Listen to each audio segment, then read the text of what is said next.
Nessa Argentina economicamente frágil, com uma moeda local se esfacelando e dívidas acumuladas com o FMI, né?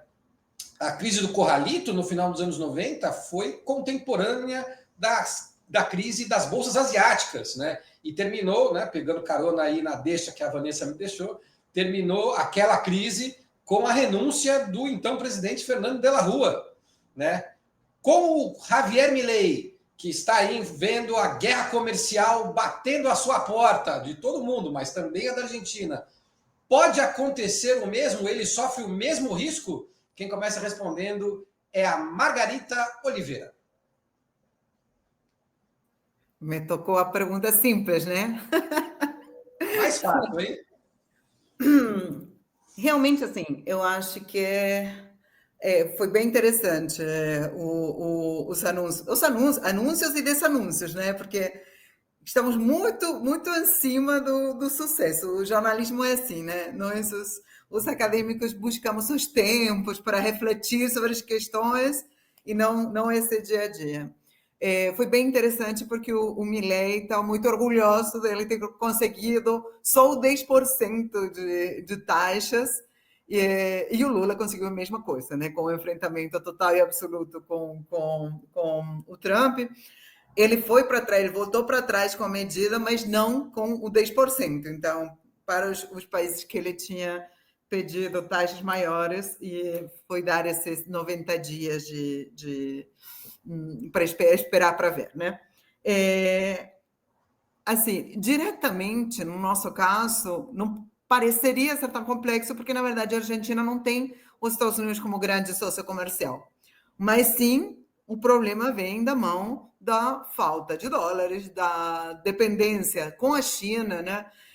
A Argentina há muito tempo que tem uma grande relação comercial com a China, e uma relação bastante hierárquica, porque a gente vende para eles produtos super grãos, sobretudo soja e tal, enquanto compramos todo o produto tecnológico. Então, uma relação muito desigual também e tudo.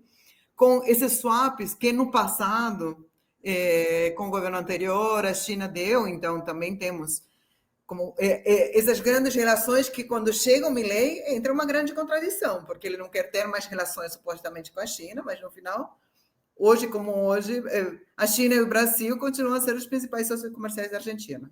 Então, acho que o efeito vai vir mais pelo lado financeiro que pelo lado comercial, né? A Argentina não tem muita possibilidade de entrar no mercado dos Estados Unidos há muitíssimo tempo. E assim, o problema vai vir, sobretudo, pelo esfriamento do comércio internacional. Então, eu acho que isso vai ter um efeito muito forte sobre a Argentina, sobretudo pela dependência, pela ausência de dólares. E isso foi o que tensa também o acordo com o Fundo Monetário Internacional, esse medo do corralito. Eu acho que uma das palavras que mais está sendo nomeadas nesses dias no jornalismo argentino é: chega um novo corralito? Não chega? O que vai acontecer? O que vai acontecer com essa taxa de câmbio? A gente vai... O Milei chegou no governo falando que ia sair do cepo, que é uma sorte de corralito, né? Essa limitação de compra de moeda estrangeira, que ele ia sair. Passou 1 ano e meio e ele não consegue sair. Então, eu acho que os problemas vêm mais desde a perspectiva especulativa e financeira do que do problema real da taxa de 10% sobre os produtos. Obrigado, Margarita. Passando a palavra para Vanessa Martina Silva.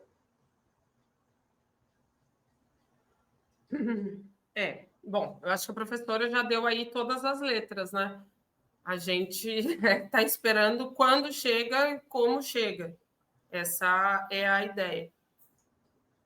Porque a gente tem ali, se a gente faz a comparação e coloca a política do Milei e a política que levou aí a queda do De la Rúa, elas estão, enfim, entende? Elas são as mesmas, só que o Javier Milei está indo num ritmo muito mais avançado do que nos anos 90 essas medidas foram adotadas. Então, algo que a gente pode inferir disso é que a queda também vai ser mais rápida do que foi a do De la Rúa.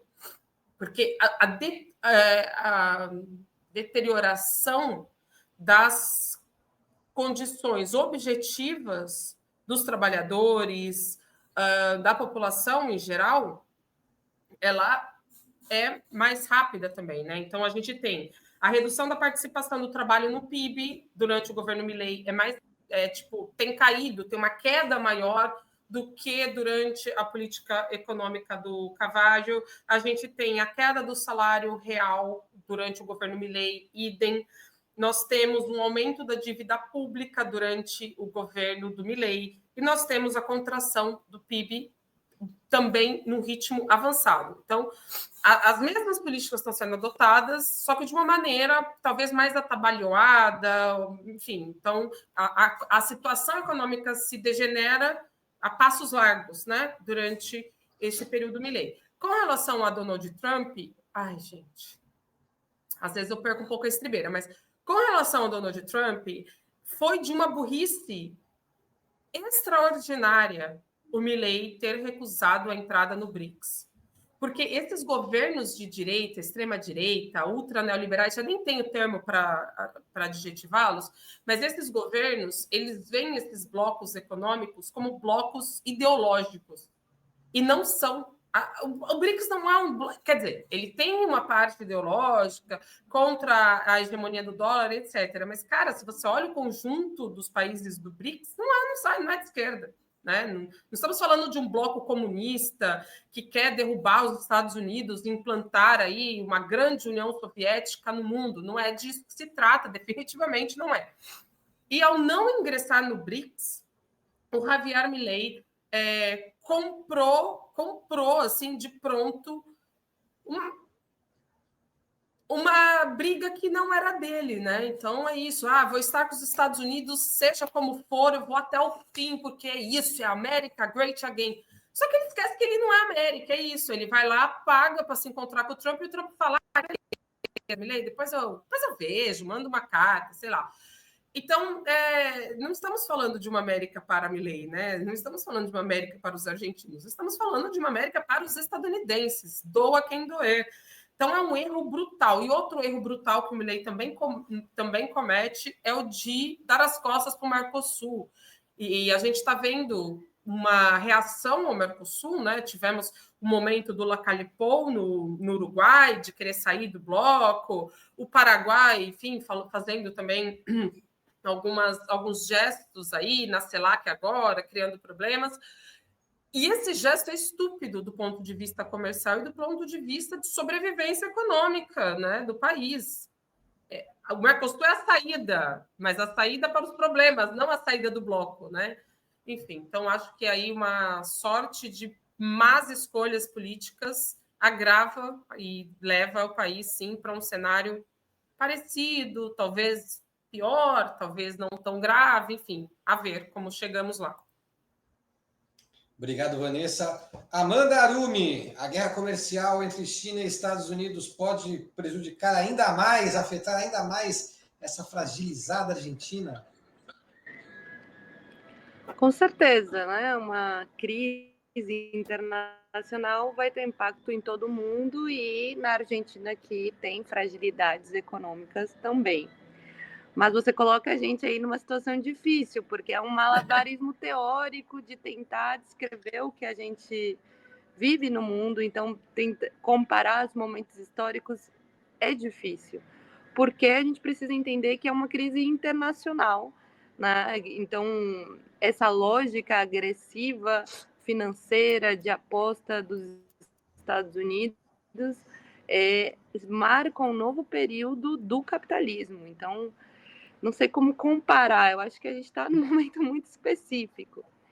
E também a gente achava que o Trump tinha amigos, mas ele não tem amigos, né? Foi isso que ele mostrou. O Canadá não é amigo, a Argentina não é amigo, 10% para todo mundo, não me importa.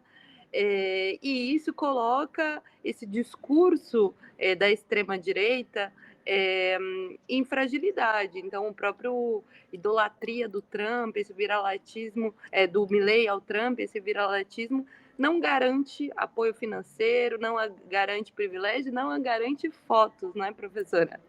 O que a gente vê é que essa batalha entre China e Estados Unidos tem que abrir novas opções para os países.